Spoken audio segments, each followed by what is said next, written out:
Good morning, everyone, and thank you for being with us today. We are excited that this is the first of what we envision will be many other fruitful events together in the BWC Dialogues series. This is a new series we are kicking off today. We hope this will be a platform for you all to share opinions and ideas on real-time emerging events and issues.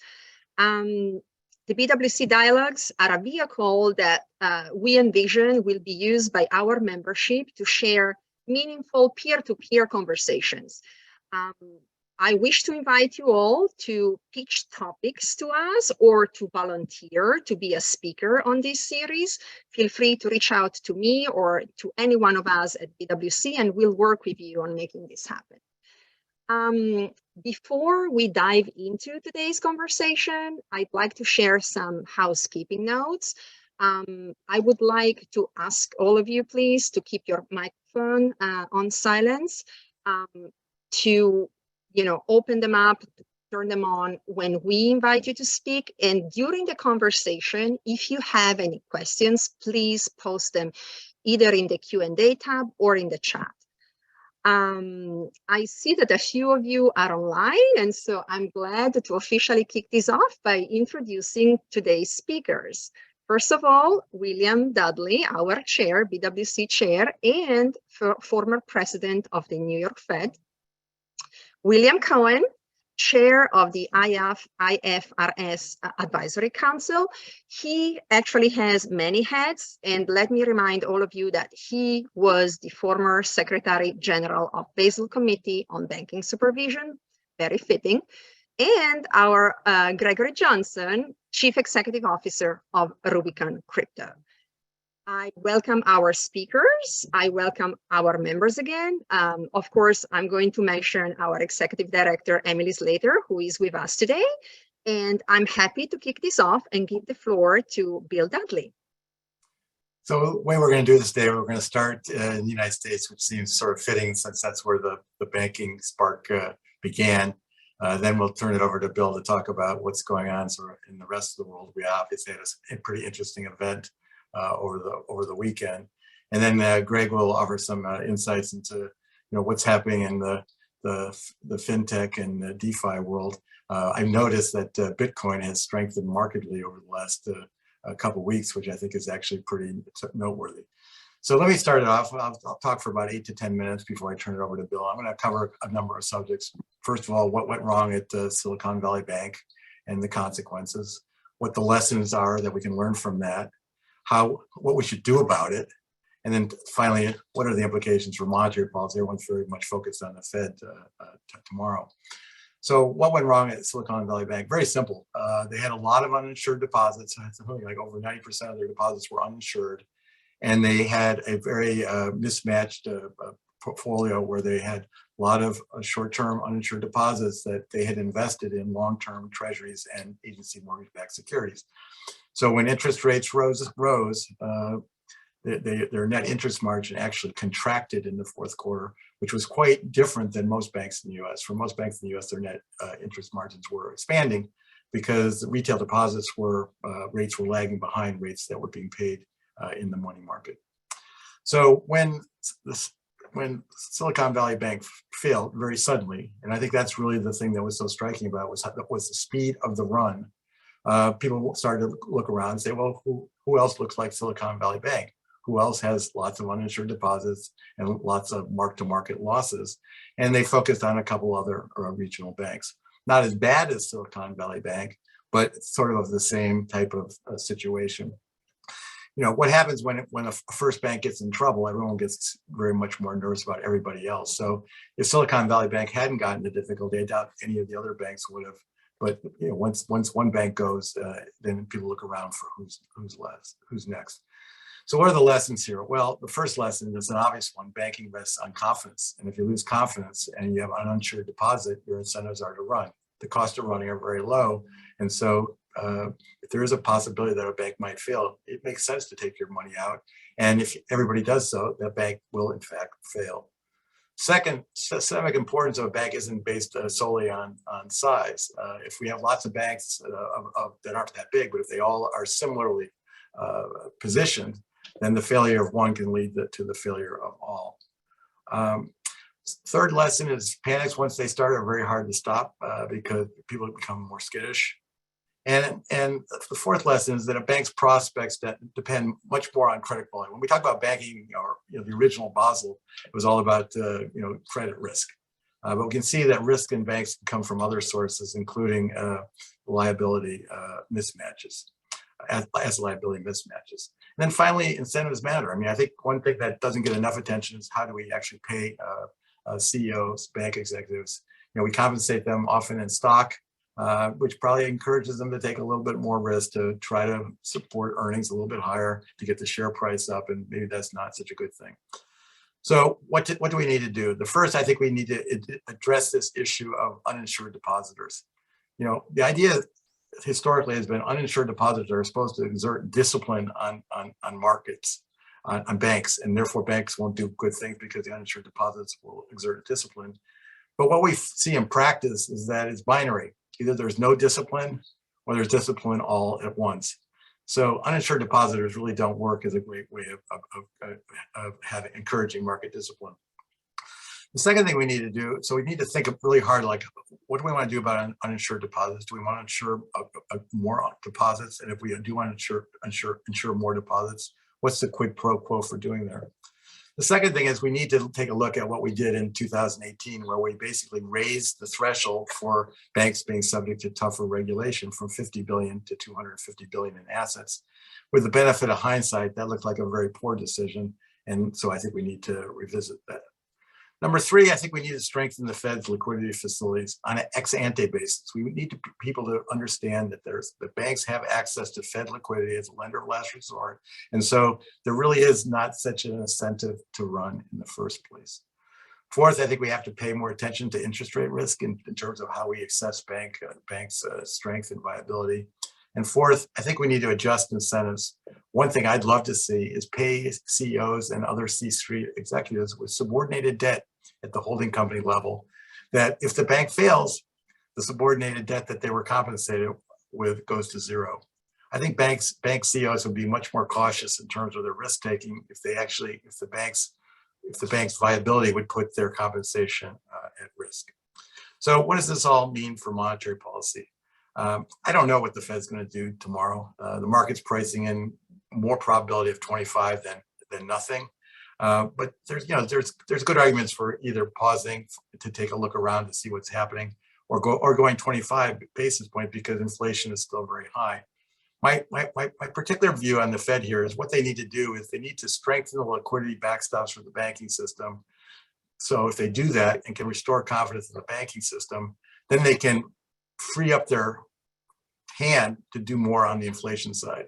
As long as the banking system is under stress, they have to worry that a tighter monetary policy is going to increase that stress. So they need to calm down the banking side, and that will actually give them more flexibility on the inflation fighting side.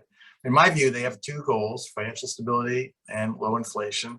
They have two sets of instruments, liquidity tools to basically address the financial stability concerns, and higher short-term interest rates to address inflation. And they need to use those in an intelligent way. So we'll see what happens on Wednesday afternoon. I don't think it's actually that important whether they do 0 or 25 basis points. I think what's important for them is the signal that these financial stability concerns don't mean that we're going to pull back in terms of inflation fighting. So yes, we could pause, or we could just do 25 basis points on Wednesday, but that decision doesn't influence what we're going to do in the future to get inflation back down. So I think that's the important message that we need to hear from the Fed. So with that, let me turn it over to Bill, the other Bill. Thank you very much, Bill. And kudos to the Bretton Woods Committee for the timing of this. You're right, Bill, it is startling sometimes how quickly things can move. We were just talking last week in preparation for this. We were talking about SVB and the connection with Credit Suisse, and Credit Suisse was in trouble. Would the 50 billion Swiss franc, 54 billion lifeline from the Swiss National Bank, would that be enough? Well, here we are just a few short days later, and SVB has failed. Now Credit Suisse has essentially failed, and so things move very quickly. These are two very different banks. So let me just say a few words about, so what's the connection between SVB, Signature, First Republic, all regional players? SVB, I think, had been established 40 years ago. Credit Suisse, 167 years old, a pillar of the Swiss economy. I know, I lived there for 20 years. I was there from 1999 to 2019 with the Basel Committee. SVB, a niche player, a niche business model. Credit Suisse, a global systemically important bank. But as Bill had just said, what's the connection? Fear, uncertainty, maybe a slight bit of panic, some confusion. And for all of these organizations that I've mentioned, how do these things manifest themselves? Well, in the loss of deposits, and particularly in Credit Suisse's case, loss of assets. You've got large investors or family offices pulling some substantial assets from the bank. These are not, these deposits didn't run, there was a run at the end, but there was a steady withdrawal of deposits past couple of months. And I think a lot of people had been noticing that. In both cases, SVB and Credit Suisse had been building and building and building, and then really accelerated to the point that the ongoing viability of those organizations was in question, at which point the authorities had to step in. Credit Suisse is different because it had some substantial missteps in the past several years. I mean, persistent, recurring missteps. Some were financial, Ojegos and Greensill are recent examples, but then other non-financial missteps that were very damaging to the reputation of the bank. So what's the lasting effect of, what are the implications for the Credit Suisse saga on EU banking? First of all, as I'm sure everyone knows, but it's important to note, Switzerland's not part of the European Union. They've got their own currency, of which they're very proud, their own regulatory framework, their own central bank, independent central bank. And the big story with Credit Suisse, in my view, and this is what, big story among many others, the Swiss authorities' decision to invoke the non-viability clause in Credit Suisse's AT1 bonds. The AT1 bonds, it's a relatively new instrument. We worked quite a bit on this. It's part of the Basel framework, otherwise known as the contingent convertible bonds or simply COCOs. From what I've seen, and it's pretty clear, the terms of Credit Suisse's bonds, AT1 bonds, entirely consistent with the Basel III definition of capital, very transparent that there is this clause of, the authorities can invoke the non-viability clause, and that's exactly what they did. It didn't follow the traditional hierarchy of claims. That wasn't respected, but we're in a new world post global financial crisis. I remember distinctly when I was at the Basel Committee, but also lived in Switzerland, the bailouts of banks, loathsome, deeply unpopular, particularly in Switzerland when UBS had to get rescued. They required, I think it was 6 billion in funds from the Swiss government, a $54 billion line from the Swiss National Bank, and the reaction among the Swiss, as it is elsewhere, was really sharp. Now, what did we talk as regulators, as policymakers? What have we talked about over the past, from the GFC forward? That, too big to fail. A lot of people doubt that that's, that issue can never be solved. But using taxpayer money to bail out banks, it's not going to happen again. So that led to the concept of these bail-inable instruments, these COCOs. I think the Swiss authorities were demonstrating, and especially to the Swiss population, they meant what they said, and that bail-inable debt could help absorb losses that might otherwise be absorbed by taxpayers. Then people ask, well, why throw the shareholders a bone? I think the acquisition price UBS paid for Credit Suisse was a little more than $3 billion. So why give the shareholders a little bit of love and not the AT1 bondholders? I think it's really just to demonstrate this point. Here, the optics are so important. The AT1 bondholders are seen as sophisticated institutional investors, common shareholders, many of which are Swiss citizens and Swiss companies. That's important. They're not. So I think that really had a lot to do with invoking that non-viability clause. And remember, there's very little experience. These haven't been around for very long. I think there was one European EU bank. There was a Portuguese bank, I think Popular, that used its COCOs. In that case, it was some of the common shareholders were wiped out first, and then the COCO holders lost their value. Interesting to see that, and again, back to my point, Switzerland is not the EU. The ECB and their supervisory arm, the single supervisory mechanism, has already come out and said, that's the way the Swiss do things. We do things differently. But I think it's important to note, Swiss, they did things according to the book. They had a decision to make, and they made that decision. One last thing. I've been asked a lot in the last couple of days, everything that's happened with SVB and Signature Bank, and Bill, yeah, you covered them. You covered these issues well. Is this cause for the global standard, for the Basel Committee to rethink any of the Basel III provisions? Will it lead to a Basel IV or Basel V, whatever you want to call it?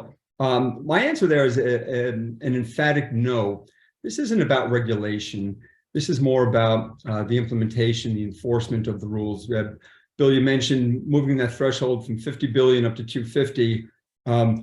By doing so, SVB wasn't subject to things like the net stable funding ratio, the liquidity coverage ratio, I guess the enhanced supplementary leverage ratio. All those things, would they have saved the bank from failing? Probably not, but if anything, it would have given an advance notice.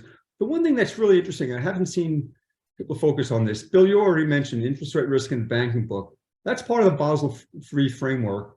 And it's really interesting to see what happens for banks that are subject to this global standard, like the biggest banks in the US are subject to it. It requires disclosure. And there's a clear definition of what is meant by an outlier. If you're an outlier bank when it comes to these interest rate risk disclosures, that triggers a supervisory response. So it escalates, and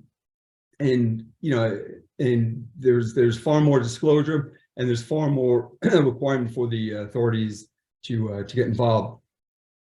SVB was not subject to that because it was below the $250 billion threshold. They did in fact disclose it in their annual report, these interest rate risk disclosures, not the recent one, but the year before, and they were outliers in a big way. They didn't disclose it in this last annual report. So I think there are some supervisory, like any failure, there are regulatory issues, there are supervisory issues, of course, risk management and governance. So there's going to be a lot of hand-wringing over the next couple of months, for the authorities to ask, where do we go wrong? But I think the last thing I'll say here is, looking at the equity markets today in Asia and Europe, here in the US, I think there's a little more calm. Don't know if I can say the same thing for the debt markets because of what's happened with AT1s, especially in Europe. It's a big thing in COCO is a big thing in Europe, less so in the US. But if you were to ask me, so is the crisis over? And I think this is, I think this is safe to say this is a crisis. Is the crisis over? I think it would be foolish for anyone to say, no, we're out of the woods. But I do note the calm. I think the aggressive, rapid responses from the authorities is exactly what's needed here. This is probably one thing that was learned from the global financial crisis. At least now there's a playbook. Back then, there really wasn't. I think everyone was kind of making it up as they go along. So for now, we've got a certain period of calm. Let's hope it lasts. I think I'll leave it at that, Bill. Thanks. Okay, great. Greg? Well, good morning, everybody. And Bill, I want to argue that we need to write one more chapter to that playbook, and I'll touch on that in my remarks. And first of all, thank you to Emily, Elena, Zach, Stephanie for just really putting this forum together on such short notice. This is truly a just-in-time session, and I've already learned a great deal myself. And I'll choose to use my time to take a little bit of a different tact.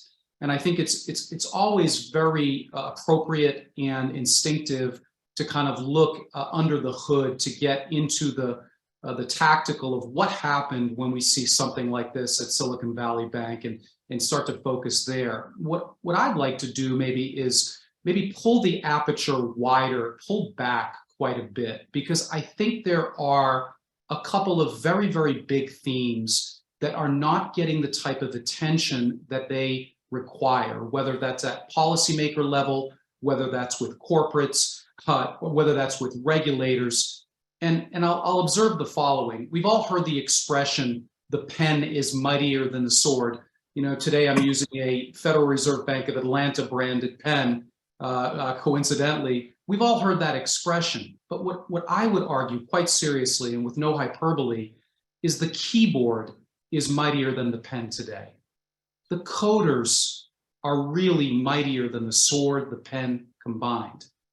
And I know that's just something to say, but when you really stop and think about it, we're up against new challenges that I don't think we've addressed appropriately in any of those segments that I've mentioned before. When we gathered at the IMF week back in October, and there were Bretton Woods functions and so forth, some of the banter at dinner centered around, you know, the weakening of social contracts and whether or not we should, as a central banking community, think that we were immune to that weakening of social contracts. And my argument would be, no, we're not immune to it.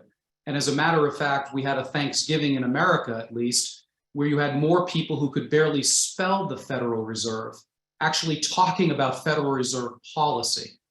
And I say that because it's important for us to do a better job, in my view, of recognizing that institutions we have taken for granted as respected and trusted are losing ground. The same virality to which we saw the decline of Silicon Valley Bank and the run on that bank is happening elsewhere, and it's happening with social contract.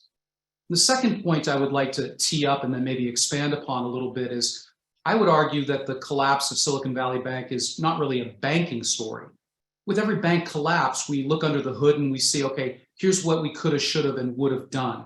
Here's what they neglected in terms of stewardship. In retrospect, we could have done this, that, or the other. But this was not a story, in my view, entirely of a banking failure. And we're 1 week or so removed. I think if we had this conversation 10 days ago, saying to somebody that the run on this particular bank was fueled by social media, that would have been a novel concept. Everybody is talking about that now. What I think we need to do is go back even a little bit further and start to ask ourselves whether or not this was a blessing, that this particular collapse allows us to maybe take a look fundamentally at how technology is going to play an increasing role in the security of our financial system or lack thereof. And I don't think it would be a stretch. I mean, I think we're early in the CSI of these banking collapses. We're going to be doing this crime scene investigation for some time, and we'll uncover many smaller or additional stories we're not talking about yet. Maybe one of those stories is the role that AI had to do with some of the acceleration of that bank run.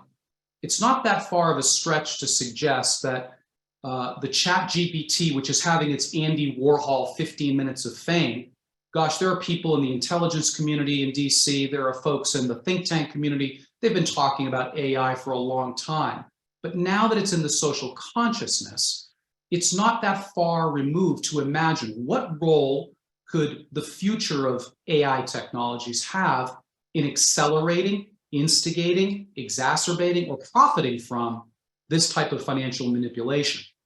And this is where I would suggest we need to spend more time. And I have some thoughts about that maybe we can get to in the Q&A.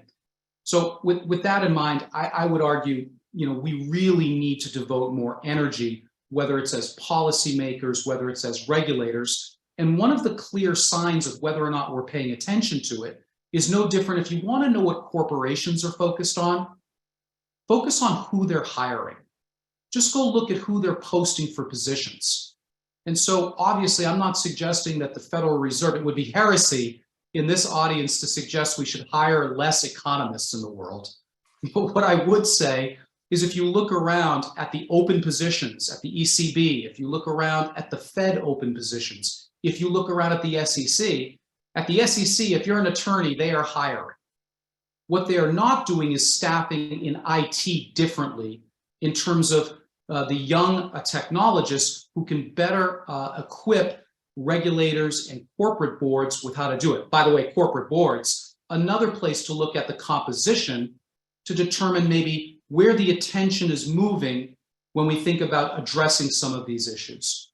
So I'll cede the floor back to you, Elena, and thank you all very much for the opportunity to contribute to the conversation today.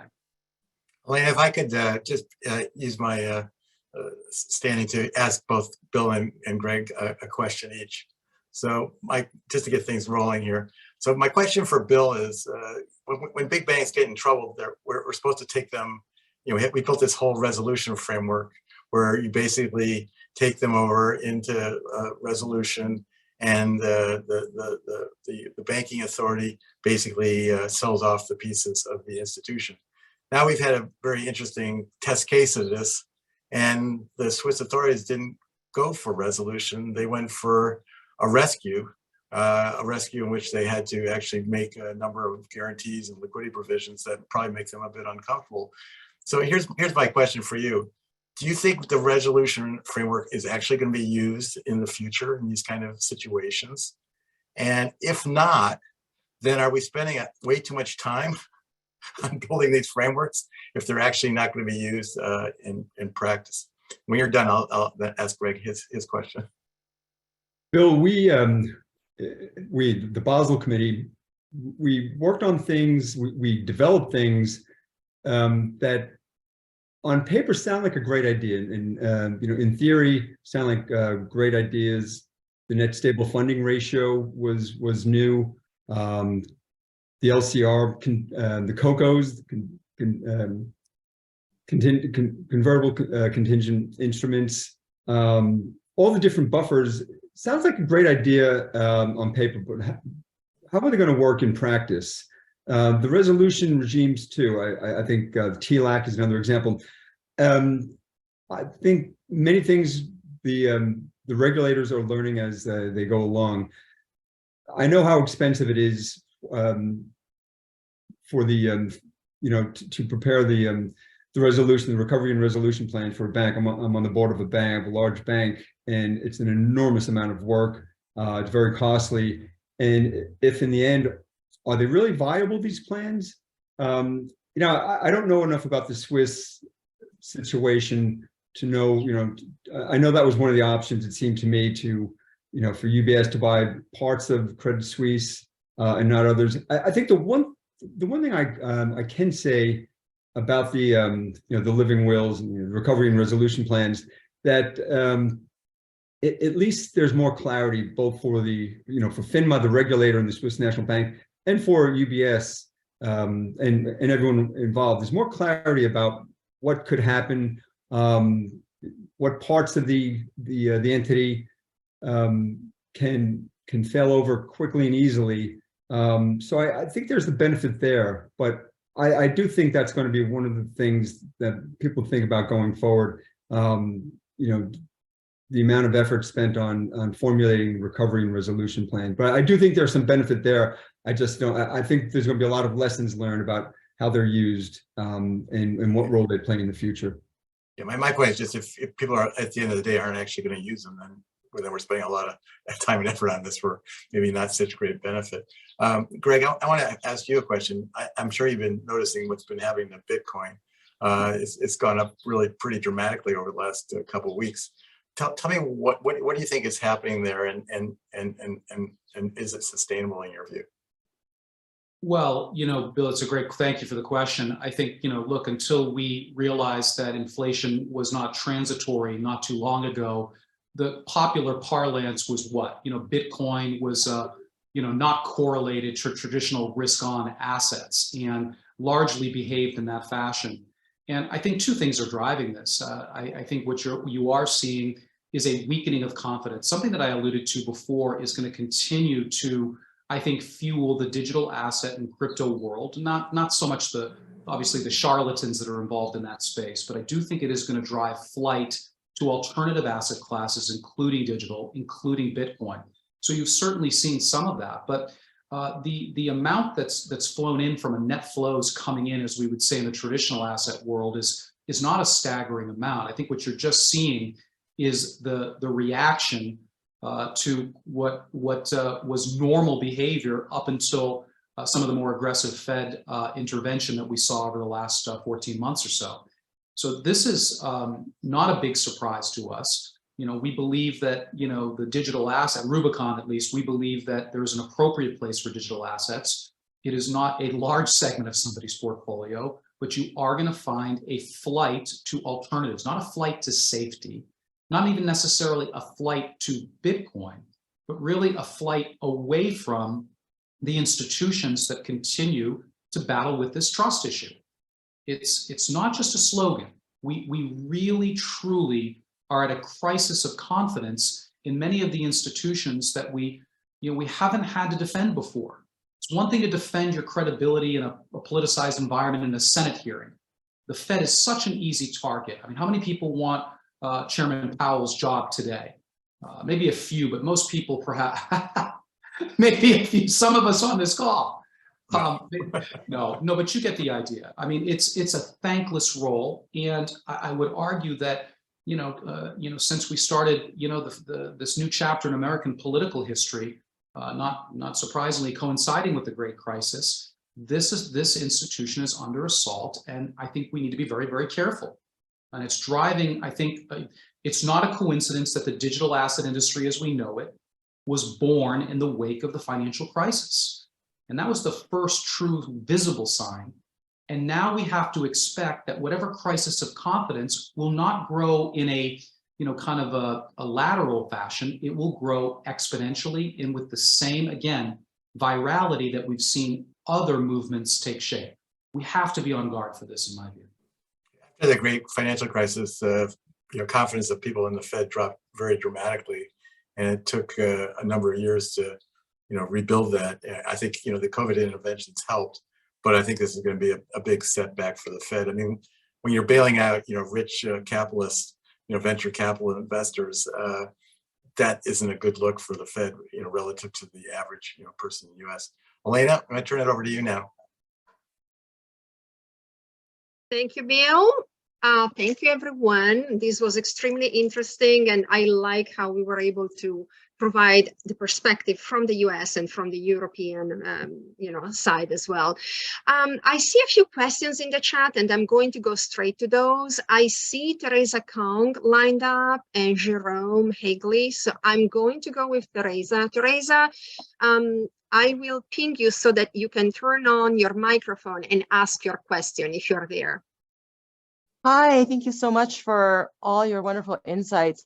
I serve on boards of smaller companies and nonprofits, which don't have sophisticated payroll setup, right? And they're really worried, about the CDs they have. They're worried. And I've been telling them, look, the Fed really cannot not backstop the other banks if they're basically bailing out the VC's piggy bank. And I really want to, get your take on this, in terms of operationally, right? If you're the CFO of these smaller companies, what should you be doing right now, especially if you have money with First Republic, for example, which several of my companies actually do. And then my second question really is, what are the next steps to prevent a further contagion? As Bill Coen pointed out, it's too early to call this done. And I really want to hear your thoughts with respect to what more could the Feds do to, whether it's First Republic or the next potential bank, to ensure safety and a restoration of confidence. Well, the first thing I would do if I was a company is I'd have more than one banking relationship. I want to make sure that I can, actually execute payroll through, multiple banks. I think one of the problems, I was reading some of the stories about Silicon Valley Bank, and people were scrambling to set up accounts at other banks so they could transfer the money so they could actually do their payroll. So it seems to me like a little bit of diversification in your banking business, have two banks rather than one bank. Number two is pay a little bit more attention about what the bank looks like. I don't mean full time. I don't think this is something that people can do full time. But I think you want to sort of look at a bank and sort of say, is this bank unusual in terms of its mix of business? Is this bank unusual in terms of its risk appetite? And maybe be a little bit more cautious with banks of that ilk. And what's so sad about Silicon Valley Bank is they didn't have to take the interest rate risks that they took. Right. This was completely voluntary. From my perspective, they had a completely viable business model without the interest rate risk they took on board. And it was that interest rate risk that they took, which is ultimately what sank them. Bill, do you have anything you want to add? I think, again, regulation, we need more regulation. I don't think so. I think we need more engaged supervision. We've seen over the years, I think of the United Kingdom, what was then known as the Financial Services Authority, the FSA, they had light touch supervision. It didn't work. I think their objective was good. They were trying to make as an efficient and streamlined supervisory process as possible, but it came at the expense of just kind of going a little bit too easy on their banks. I think you need to have an engaged, rigorous supervisory framework. I don't know what the framework was like. All I know is what I've read in the media. I think the Fed was absolutely right in trying to get ahead of what's going to be, I think, some harsh criticism. I think they were right to get ahead of it, to say, look, we're conducting a review, we're going to publish it before May 1st. But I think that's the one thing that really stood out for me. You've got a company that has, and Bill, your point about market discipline is spot on, because you've got a company like SVB that had doubled its assets a couple of years in a row. That's a red flag. A company growing that fast. How do they fund that growth? Through, well, not sticky retail deposits, through corporate deposits. Another, hot money. That's another red flag. The whole, their held to maturity portfolio was underwater in a very large way. And these are all things that were, these financial indicators were all available. So I think, it's puzzling why it didn't get picked up sooner. But again, there's going to be a lot of postmortems done here. Yeah. But one thing, better supervision, and I think more engaged market discipline. Real quickly, Teresa, it's early for you, by the way. Good morning. Just a couple of quick thoughts that I would add. There's some things you just can't delegate. I can't speak from a regulatory perspective, but I can speak as somebody who ran a pretty significant compliance apparatus. And you have to inspect what you expect. The 10K matters. And, if that's a part of your purview, you have to dig into that 10K. I think the other thing that was unique, and Bill, Dudley, you may have touched upon this in your opening, and I apologize for being redundant, but the composition of Silicon Valley Bank evolved very quickly over time, from being a banker to the grassroots entrepreneur to being a banker to the venture world.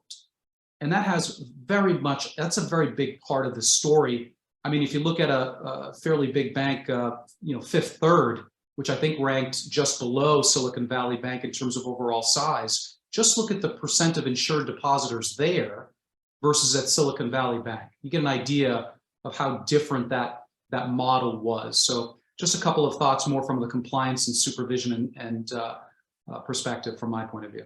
Yeah, I want to underscore a point that Bill made about asset growth. If you go back through history, the banks that tend to fail are very concentrated in their business mix, and they have typically grown very, very fast.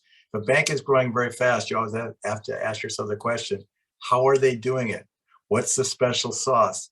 Banking is pretty straightforward. Usually people don't have a new innovation that's that remarkable. So very rapid growth is an extraordinarily good predictor of future problems. Thank you, everyone. I see lined up a few questions. Some are more on the regulatory side, and I have a very good one on the crypto side. So we will bring that perspective into the discussion. Let me go ahead with Jerome Hagley. I'm going to allow you to talk, Jerome. Are you there?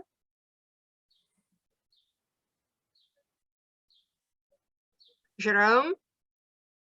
Yes, sorry for that. Yeah, now I unmuted. Perfect. Thank you. And great. Thank you for having today's topic. I have a question for Bill Dudley. Bill, you are saying we need more liquidity backstops. I fully see that. We need liquidity backstops if you have financial market stress and panics, but we also need less financial dominance going forward. And my question to you is, how can central banks achieve less financial dominance, and isn't quantitative tightening in the US at the end of the day an illusion? I say that because during quantitative tightening, you have reserves, banking reserves, which decline, but the credit claims against the reserves do not. So I see it less a problem of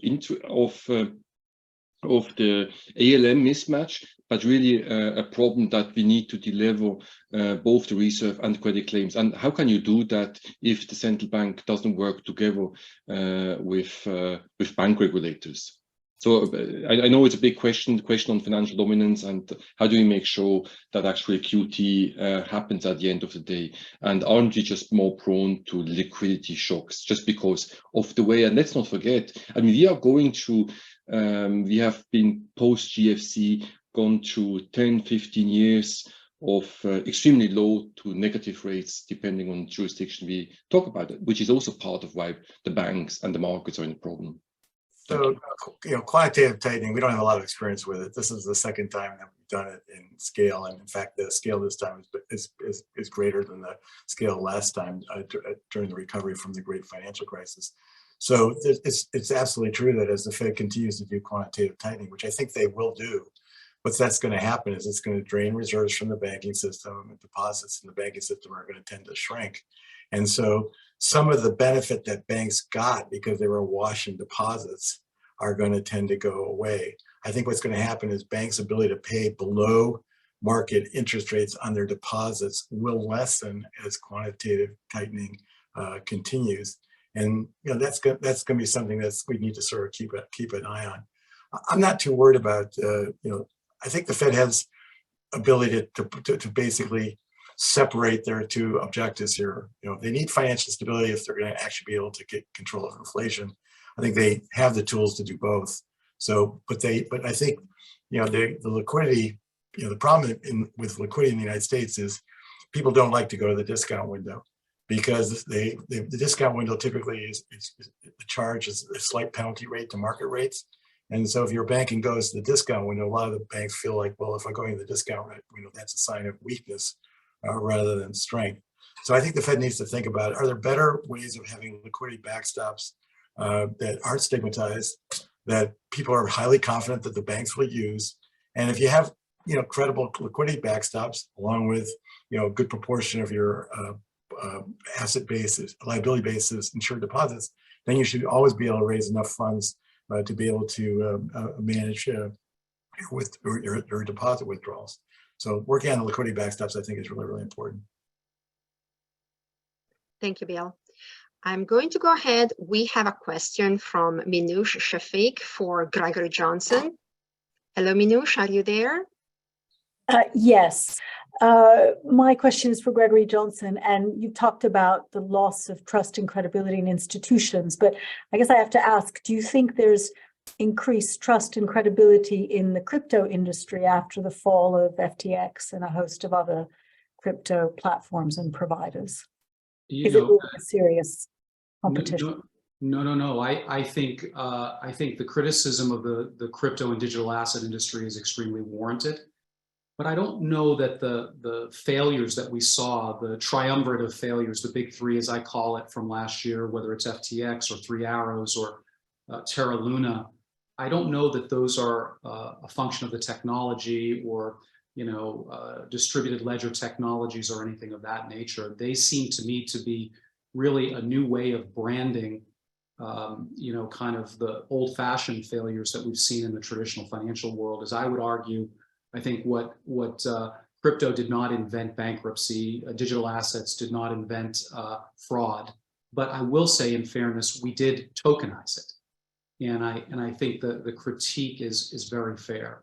And that's why this is Bretton Woods, so I will channel my Greenspan for a moment here. And what we've maintained all along was rational exuberance, that there wasn't so much a maximalist approach that we have at our firm, or in I think the sober quarters of the industry. It's really about whether or not there is room for financial technology innovation, and whether or not that has a place somewhere in the global portfolio, if you will. And so, no, I absolutely believe there's been a crisis of trust and confidence, but I would also say that there is a regionality to it. You know, we take a look at, in the United States, the regulatory climate has gotten even murkier. There's less clarity instead of more clarity. And yet you look at other domains, whether it's in Europe, where Bill, I know you have expertise in the MiCA framework that have come into play. There seems to be a more sober, thoughtful approach to normalizing this industry that certainly has our gaze fixed there than, frankly and unfortunately, as much here in the United States. So again, I hope that got to the spirit of your question. We've long maintained that the vast majority of these projects are charlatans, and they need to be eliminated. And I think this crisis has done a good bit of that. But I'll end the way I began the answer to the question. We didn't invent fraud in the industry, crypto that is. We did not invent bankruptcy, but we did tokenize it. And I say that tongue in cheek, but also quite seriously too. Thank you, Greg.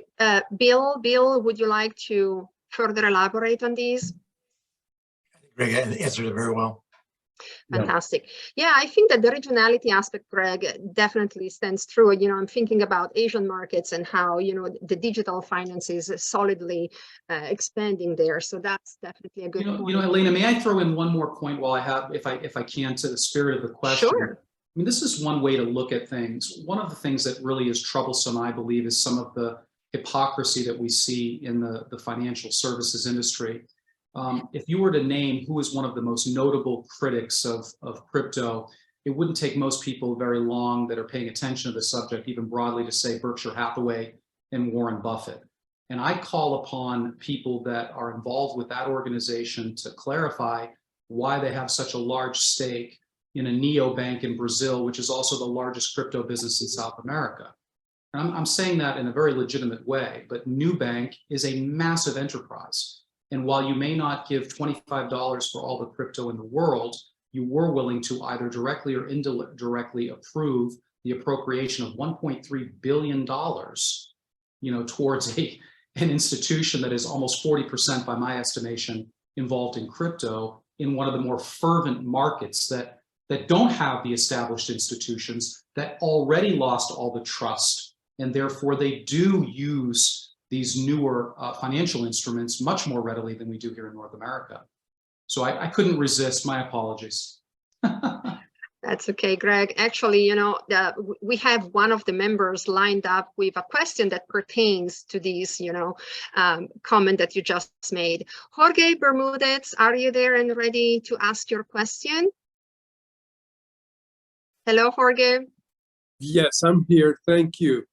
My question is, in banking, the risks are changing. You all have alluded to that, and there's no question that banks today face risks that they hadn't faced in the past.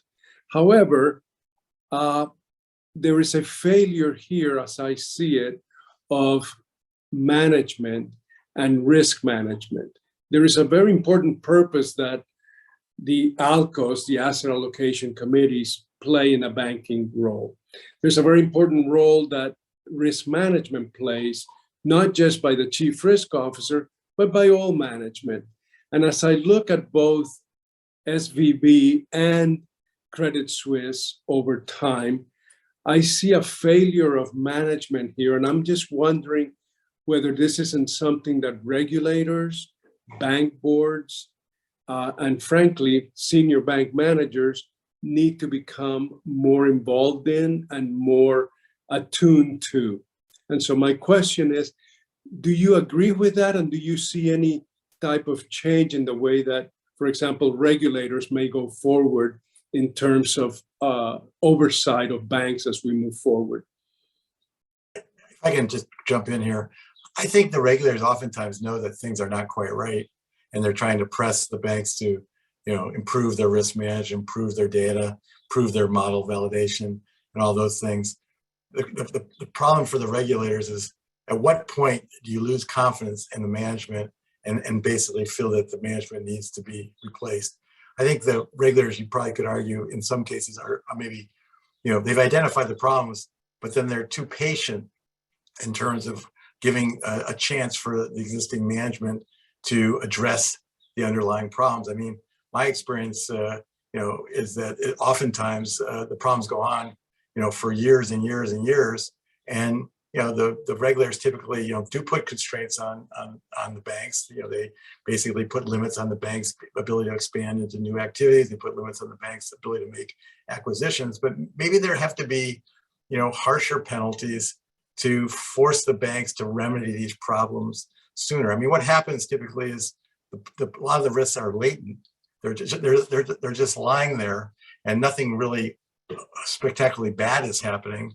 And then you have a shock. So in this case, for Silicon Valley Bank, a big rise in rates, or for Credit Suisse, the shock is the failure of Silicon Valley Bank and how that's then generating contagion. And so it's you're weak, but you haven't failed yet. I think there's a question about whether regulators need to be less patient.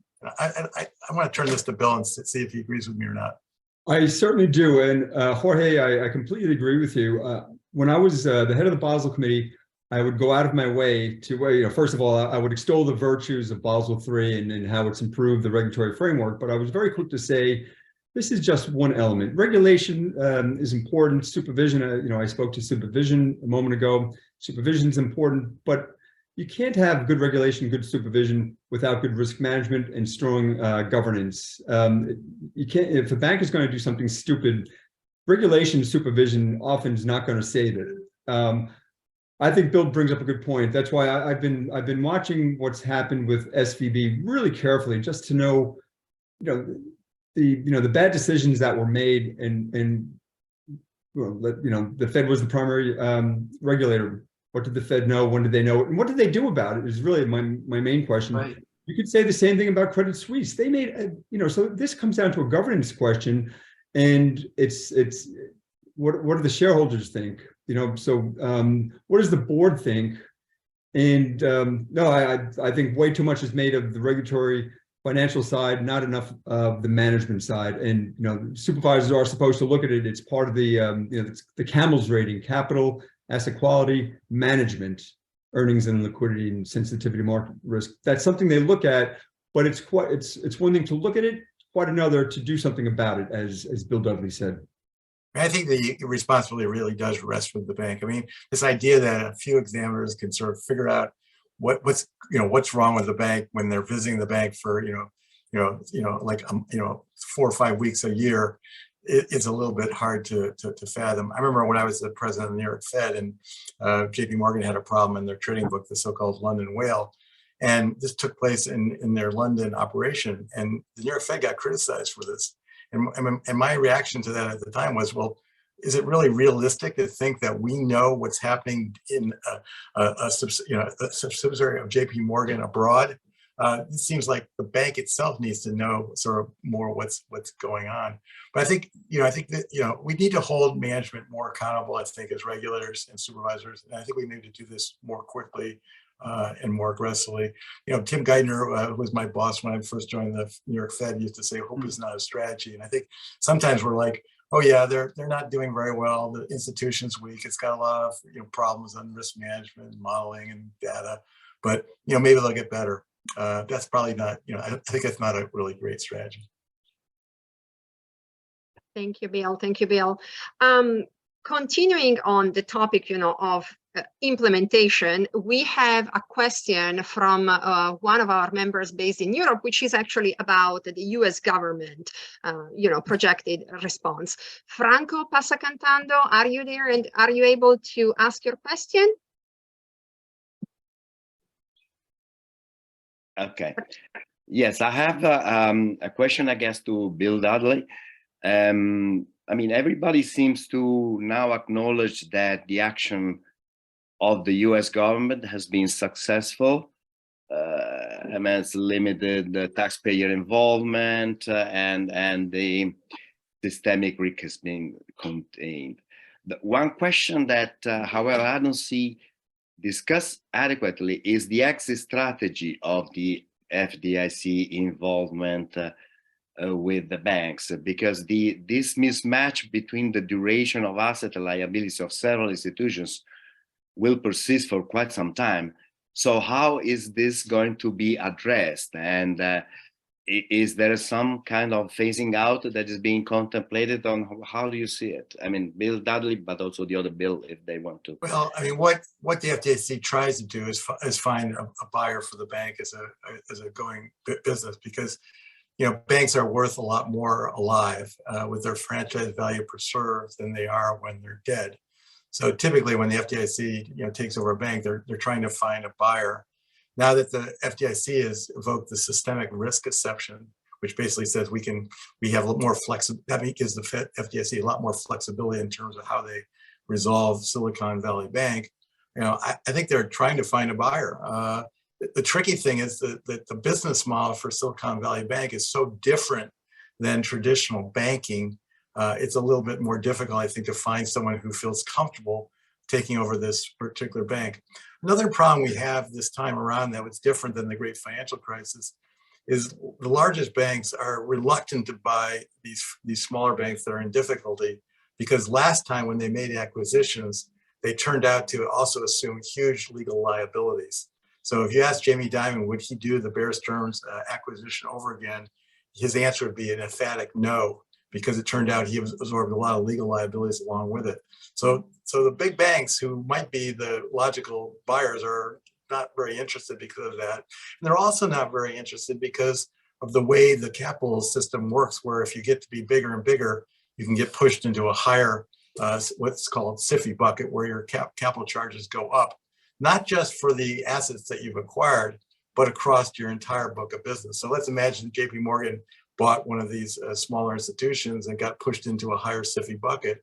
Their capital would go up by requirement might go up by 0.5 percentage point, not just on the assets that they bought, but against their entire business. So that also is a deterrent, I think, in terms of the willingness of large banks to buy these entities. But the FDIC is looking for a buyer. There's no question about it.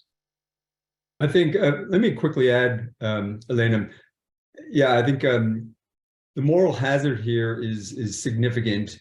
But I think in the fog, the fog of war, staring down the barrel of some kind of a significant disruption, a systemic disruption, both in the U.S., maybe with contagion outside U.S. borders. The first thing is to right the ship and to regain stability. I think I like Tim Geithner's quote, hope is not a strategy, but I think the first thing you do is that let's regain stability and then think about what the next steps are, which is not to say the agencies go into some kind of a rescue without an exit plan. I know Sheila Bair, the former FDIC chair, she's been quite outspoken in the last couple of days, both in Bloomberg, the FT, and the Wall Street Journal, lamenting the systemic decision made by the authorities. And it just raises the moral hazard. And so what next? And more importantly, what about next time? So it's a tricky situation.